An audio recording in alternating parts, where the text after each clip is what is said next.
Hej derude, Jennifer Home Cinema Consult. Jeg er kommet tilbage fra IRC-messen her i fredags. Det er Europas største AV-messe. Som I kan se, så ser jeg måske lidt træt og lidt slidt ud. Når man kommer hjem til 2 små børn, så ligner man stadig sådan lidt en choppy version af Wolverine om mandagen.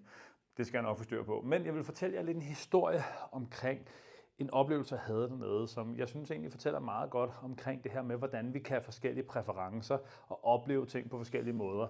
Så jeg var dernede torsdag, og stiller mig i kø uden foran en af de her demorum.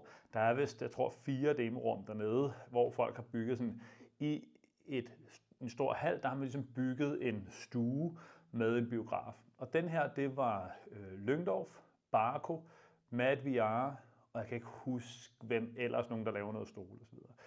Står i køen og kommer til at tale med den her herre, mens vi venter, som også taler hjemmebiografer og har sit eget kan man sige, konsulentbureau, hvor han hjælper og rådgiver omkring det her med at bygge hjemmebiografer. Han er typen, der bygger typisk for mellem 1.500.000 og 200.000 euro hjemmebiograf til folk. Så sådan, i den store stil har gjort det de sidste 15 år.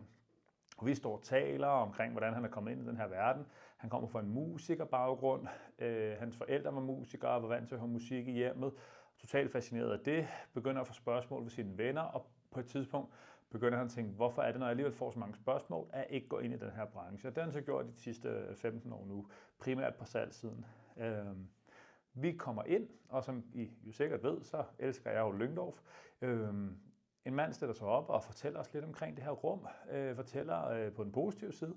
Det her det er ikke det dyreste rum, der er. Det er ikke Steinway Lyngdorf, det er bare Lyngdorf. Stadigvæk dyrt.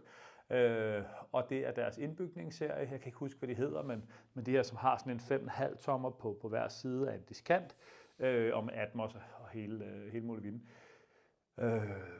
Starter demoen, og som det tit er på de her messer, så tænker jeg, at det her det er jo ikke bare kalibreret ind med Room Perfect, og så satte de Cinema som preset, som kunne være en af dem, eller Music. Det lyder som om her er der boostet ret meget på bassen efterfølgende. Det er sådan i Lyngdorf-processoren, du kan godt gå ind bagefter og sige eksempelvis bare plus 2 eller 3 på bassen, men du kan også gå ind og lave nogle, kan man sige, din egen kurve, hvor du booster eksempelvis soppen eller et eller andet mere. Og for mig, det vi hører de her clips, det er noget Sonic 2, noget afsluttende scene, det er noget Star is Born, Tell Me Something Boy, jeg kan ikke huske, hvad den hedder. Den her sang her, så er det Ambulance, bankscene, hele masse skyderier, og sådan forskellige, og jeg synes, der er alt for meget bas.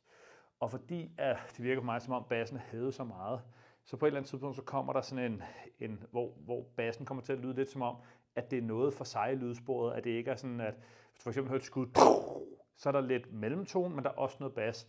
Men når de to bliver offsettet for meget, så er bassen en kunstig lyd, som lægger oven på det, der vil være den rigtige lyd. Så for mig lød det ikke særlig godt i bassområdet. Der var masser af bass, og det var fedt. Og diskanten, og jeg tror, det er fordi, det er Silk Domes, der er i de her højtaler for Lyngdorf.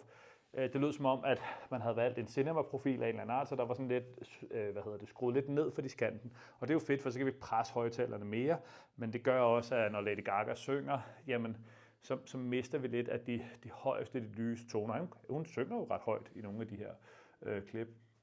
Og jeg sidder og lytter til det sådan, synes egentlig også, at til trods for, at der er en MadVR som sådan en videoprocessor, at rigtig mange af klippene har det her, hvor frameraten ikke helt passer i forhold til, hvordan den er, hvordan den er så højst sandsynligt på refresh-raten er ændret. Så tit, hvis du har noget, der er 24 frames, og det så bliver ændret til at køre fixed 60 frames, så får du det her, hvor en glidende overgang bliver glidende, og så laver den sådan en hak glidende, og så laver den sådan en hak. Prøv at se det derhjemme på jeres fjernsyn. Så jeg kom egentlig ud med sådan en, det var ikke lige mig. Og min ven, som jeg har stået og talt med ude foran, han siger med det samme, det var det bedste, jeg har hørt på hele messen. Nej, hvor det bare lød fantastisk. Og jeg spurgte så, hvor meget har du været inde at se? Jamen, han havde set BRO's biograf, han havde været inde at se alle de andre demorum, han havde ligesom været hele turen rundt. Og det fik mig til at tænke på, vi hørte godt nok noget meget forskelligt inde i det der lokale. Så nogle gange så er præferencer meget forskellige, nogle gange kan man høre noget, der er forskelligt. Og det er derfor, jeg også advokerer så meget for at prøve at få købt noget målgrej, fordi en frekvensgang uanset hvordan og hvorledes, vil altid lyde nogenlunde af det samme. Hvis man booster en frekvens, hvis man dæmper en frekvens, og man ved, at det her rum har den her kurve, så kan man have en reference til, hvad det er, jeg godt kan lide. Er der nogle klip, hvor jeg godt kan lide, der er mere eller mindre et eller andet, og så kan man hurtigere få tweaked sit system ind til at matche det, man godt kan lide, og så begynder man også at kunne høre på andre systemer, om de er i forhold til det, man godt kan lide, eller hvad er det, der typisk er en lille smule anderledes. Han kunne tydeligvis bedre lide den kurve, der var valgt der. Så det var en lille oplevelse herfra. Jeg håber, det kan bruges til noget. Ha' en rigtig god dag derude. Hej.